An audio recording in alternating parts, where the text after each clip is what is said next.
Hello students. इस lecture में हम स्टार्ट कर रहे हैं कैपिटल बजटिंग।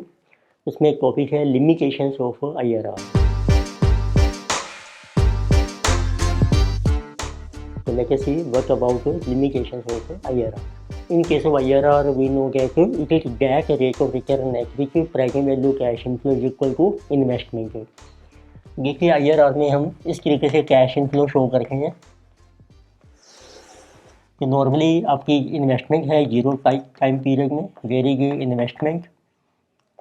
इसको कहते हैं कैश आउटफ्लो।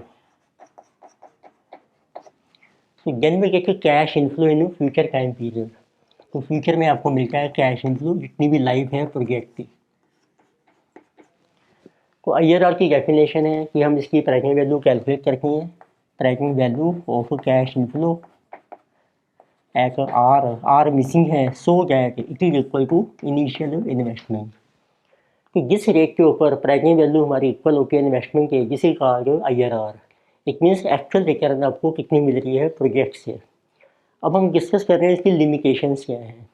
तो उसमें आप देखेंगे मेन आपको 3 लिमिटेशन मिलेंगी।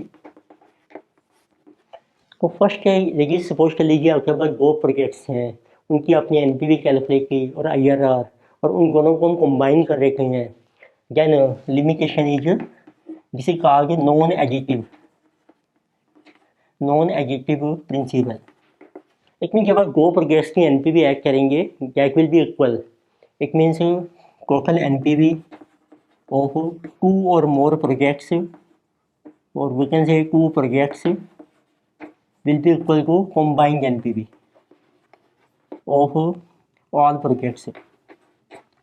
मीन्स आपके पास 2-3 प्रोजेक्ट्स हैं, सबकी NPV आपने कैलकुलेट कर ली, या आपने सभी प्रोजेक्ट्स को पहले ही कंबाइन कर लिया, उसकी एक ही बार NPV कैलकुलेट की and that is always equal.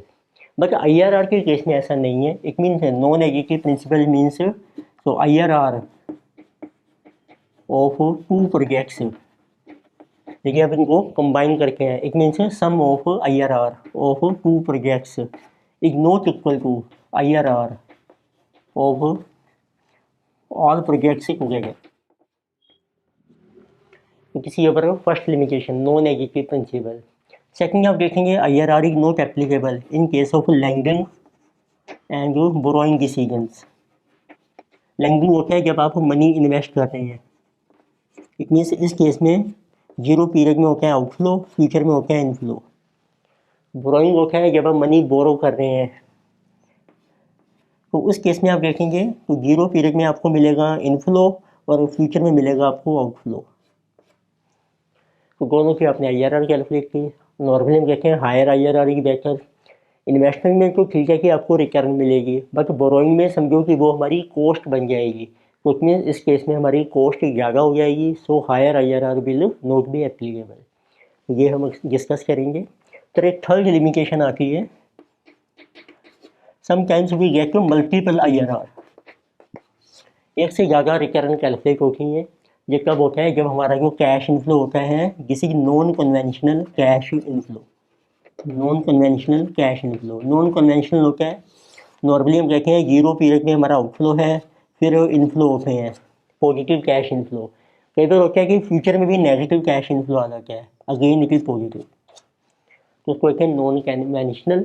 तो इस टाइप के केसेज में आपको मिलेंगे एक से ज़्यादा IRR। तो स्टार्ट करते हैं बंदे में। सबसे पहले हम कर रहे हैं non additive principle with example. तो फर्स्ट लिमिटेशन है नॉन एडिटिव। तो एग्जाम्पल देखिए, एग्जाम्पल में आपको मेंशन किया है 2 प्रोजेक्ट्स हैं, प्रोजेक्ट A और एक B है। उसमें आपको मेंशन किया है जीरो टाइम पीरियड में हम इन्वेस्टमेंट कर रहे हैं I0। प्रोजेक्ट A में देखो इन्वेस्टमेंट है आपकी 1000 और B में है आपकी 1500। लाइफ आपको दी है 1 ईयर और फर्स्ट ईयर में आपको कैश इनफ्लो मेंशन किया है। प्रोजेक्ट A में है आपका 1200 एंड ये 1680। डिस्काउंट रेट आपको दिया है तो किसी के ऊपर है 10%। तो देखो पहले हम NPV कैलकुलेट करके हैं। Calculation of NPV for A formula बन जाएगा present value cash inflow 1200 at 10%। तो this is 1200 into 0.909 minus investment 1000. So what is our NPV? This is 1200 into 0.909 minus 1000. This is 90.80. Then we have a project B. उसका cash inflow है 1680, present value 0.909 minus 1500 investment. This is 1680 into 0.909 minus 1500, 27.12. तो अब देखो total NPV कितनी बन रही है दोनों प्रोजेक्ट्स की कंबाइन करके, ये भी हम 92,117. अब देखिए हम दोनों को कंबाइन कर लेते हैं, ए एंड बी ऑल टुगेदर. उनका देखो कैश इनफ्लो बन जाएगा टोटल कर लीजिएगा. जिसकी कमिंग 2880. उसकी प्रेजेंट वैल्यू कैलकुलेट की आपने 0.909 और माइनस करके दोनों की इन्वेस्टमेंट 2500.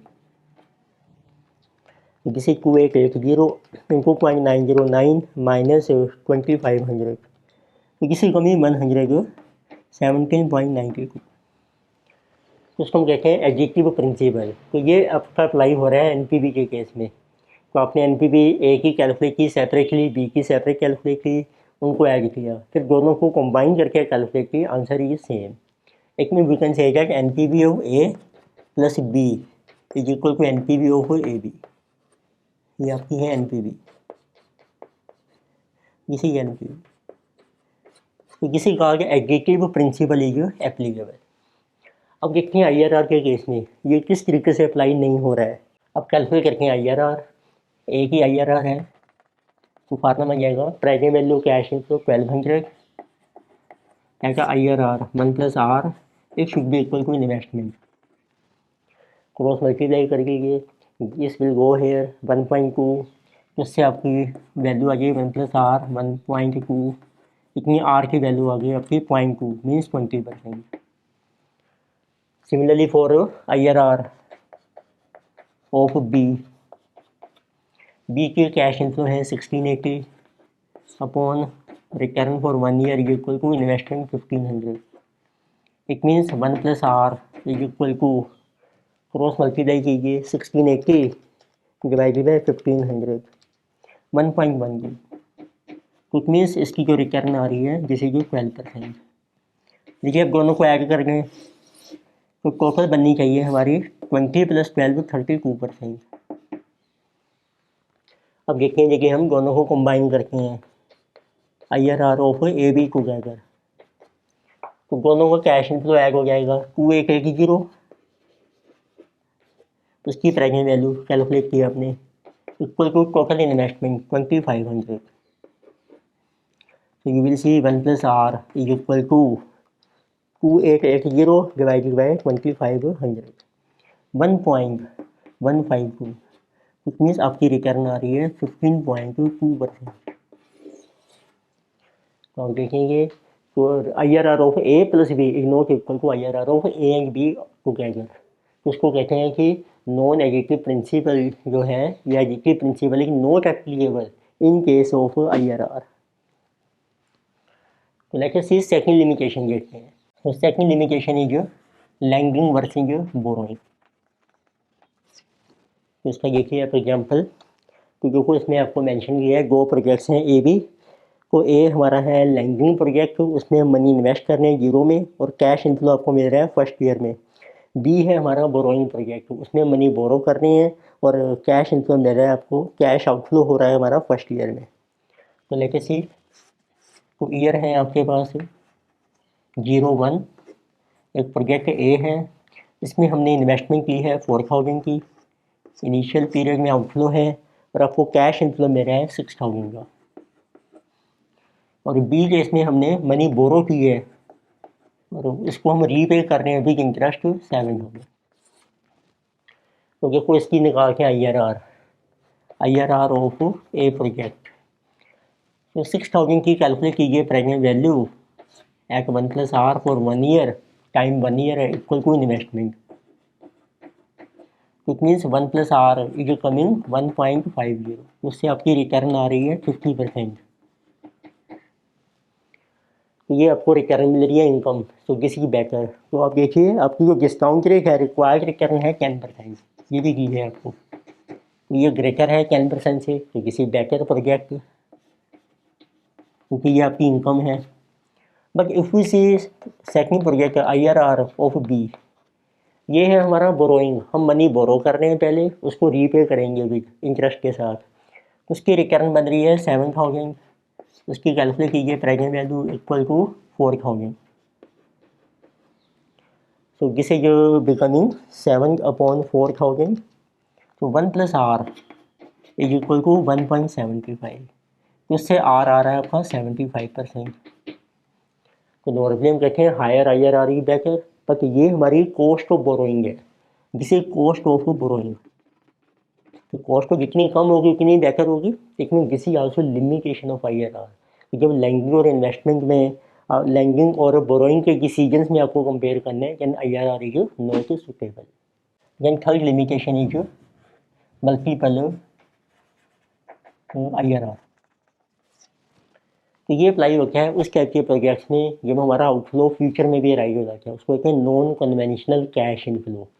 इसमें आपको इस टाइप से मिलेगा कैश इनफ्लो, क्योंकि जीरो पीरियड में आप मनी इन्वेस्ट कर रहे हैं, आउटफ्लो हो रहा है, फ्यूचर में आपको इनफ्लो हो रहा है, फिर हो सकता है फ्यूचर में एक हमारा आउटफ्लो हो जाए, और इन बिटवीन केस उससे आपकी जो रेट ऑफ रिटर्न है IRR है दैट विल बी मल्टीपल। तो जितनी बार ये साइन चेंज होगा उतने टाइम्स आपको IRR मिलेंगे। कोई एग्जाम्पल करते हैं उससे क्लियर होगा आपको, यू कैन सी एग्जाम्पल, क्योंकि आपको दिया है example. So consider a project which has a flowing cash flow stream associated with एक जीरो पीरियड में हम इन्वेस्टमेंट कर रहे हैं 1600, फर्स्ट ईयर में इनफ्लो है 10,000, सेकंड ईयर में आउटफ्लो है 10,000। तो ये आपको डाटा दिया है zero year, first year and second year. First zero में इन्वेस्टमेंट है 1600, फिर आपको इनफ्लो हो रहा है 10,000, यानी कि आउटफ्लो 10,000। अब आपने इसकी IRR कैलकुलेट करनी है। अब इसमें देखिए 2 साल का कैश इनफ्लो है हमारा फ्यूचर में, इसकी निकालेंगे present value equal to initial investment. तो इक्वेशन क्या बन जाएगी 10,000, इसी इनफ्लो 1 ईयर का PV फैक्टर, आउटफ्लो है नेगेटिव रखा है मैंने, 2 साल का PV factor equal to investment. इसको सोल्व करके LCM लेते हैं इसका 1 प्लस आर होल स्क्वायर, इसको डिवाइड किया 1 प्लस आर से, तो ये रह जाएगा 10,000 इंटू 1 प्लस आर, ये कैंसिल हो रहा है, this is 10,000 is equal to 1600 into 1 plus r whole square. तो इसको सोल्व कर लेते हैं, इसमें 2 जीरोस आपकी कॉमन आ रही हैं दोनों साइड में, तो this will be 100 into 1 plus r minus 100 is equal to 16 into 1 plus r whole square. Bracket open करके 1 प्लस आर का होल स्क्वायर, किसी 100 प्लस 100 आर माइनस 100, 100 से 100 कैंसिल, तो we are left with 100 r is equal to 16 into a square plus b square plus 2AB 2R। तो this is 100 r is equal to 16 plus 16R square plus 32R। तो ये quadratic equation बन गई है, इसको solve करके है, तो this will become 16R square plus 32R minus 100R, so it will go here, it will become negative, so minus 68R plus 16 equal to 0। तो क्वाड्रेटिक इक्वेशन का जो फार्मूला होता है x जो है इसमें r बन जाएगा, r equal to minus b plus minus B square minus 4AC under root upon 2A।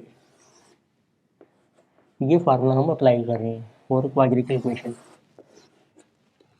तो लेके सी ये आपका B है, ये A है, ये C है, तो आपकी R की वैल्यू आ जाएगी minus B minus 68 plus minus B square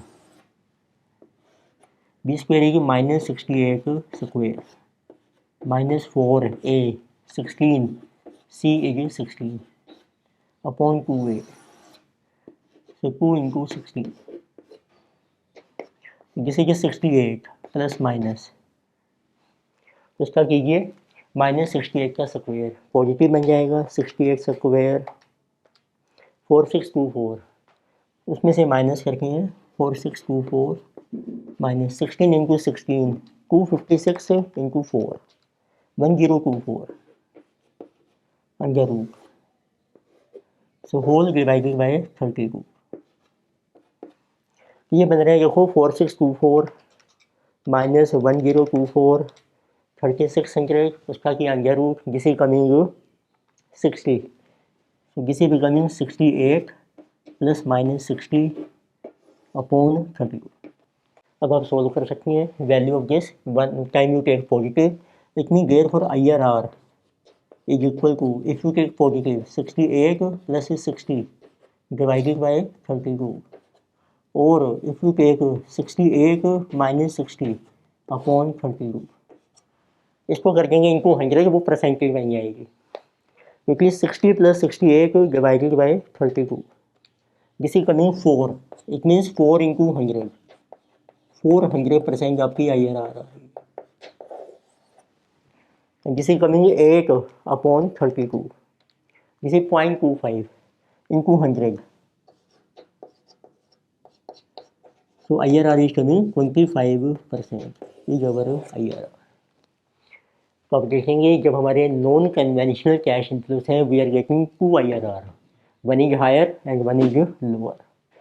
So let us see one more example on multiple IRR. So you can see in this example it is given. So we have to determine what is IRR of the flowing cash flow stream.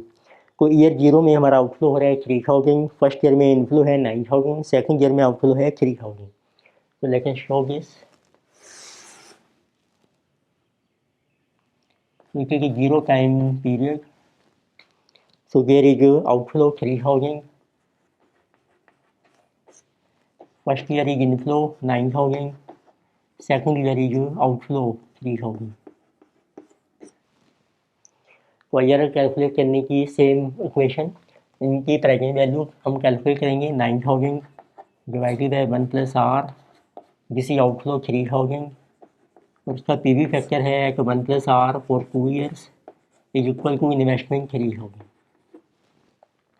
LCM ले लीजिए आप 1 plus r whole square, so this will be 9000 into 1 plus r minus 3000 is equal to 3000 into 1 plus r whole square। तो इसमें देखेंगे आप 3000 आपका common आ रहा है, so it will become 3 into 1 plus r minus 1 is equal to 1 plus r whole square। 3000 हमने common जो था कैंसिल कर दिया, तो किसी के 1 plus r whole square 1 plus r square plus 2r, and this is 3 plus r minus 2 is equal to 3 plus 3r minus 1। So it will go here r square, ये है 3r इधर आ जाएगा माइनस r, जिसे 3 minus 1 2 है positive, minus बन जाएगा -1 equal to 0। जिस पर क्वाड्रेटिक इक्वेशन, तो क्वाड्रेटिक इक्वेशन का फार्मूला अप्लाई करते हैं। तो ओवर फार्मूला है r equal to minus b plus minus B square minus 4ac under root upon 2a। तो अप्लाई कीजिए, r की वैल्यू आ रही है, ये है minus B minus 1 plus minus B square minus 1 whole square minus 4, a है 1 and c is minus 1 upon 2a। जिसमें हम 1 प्लस माइनस, ये बन रहा है 1 माइनस माइनस, ये भी प्लस में जाएगा, जिस 4, जिस ओवर 5,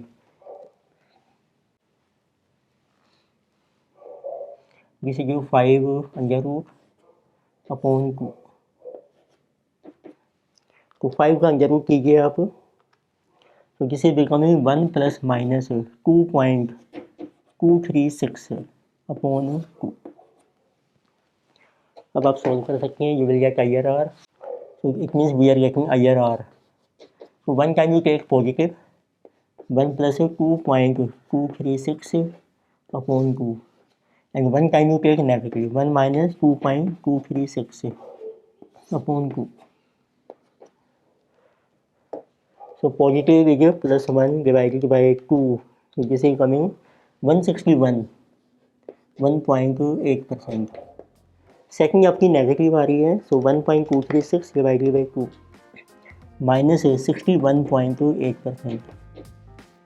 बस आप देखेंगे कि प्रैक्टिकली देखो जीरो पीरियड में आपकी इन्वेस्टमेंट है 3000 की, आपने जो इन्वेस्टमेंट की है जीरो पीरियड में ये है 3000, और जो कैश इनफ्लो आपको मिल रहा है 2 सालों में, फर्स्ट ईयर में मिला 9000 पॉजिटिव, सेकंड ईयर में नेगेटिव है 3, तो टोटल कैश इनफ्लो है आपका 6000. उस मीन्स कैश इनफ्लो ये मोर देन इन्वेस्टमेंट, तो आपकी रिटर्न जो है पॉजिटिव होनी चाहिए, तो नेगेटिव विल बी रिजेक्टेड. तो this is your exact answer. तो इस टाइप की प्रॉब्लम रही होती है मल्टीपल IRR. तो इस लेक्चर में हमने डिस्कस की लिमिटेशंस ऑफ IRR. उसमें 3 लिमिटेशंस थी.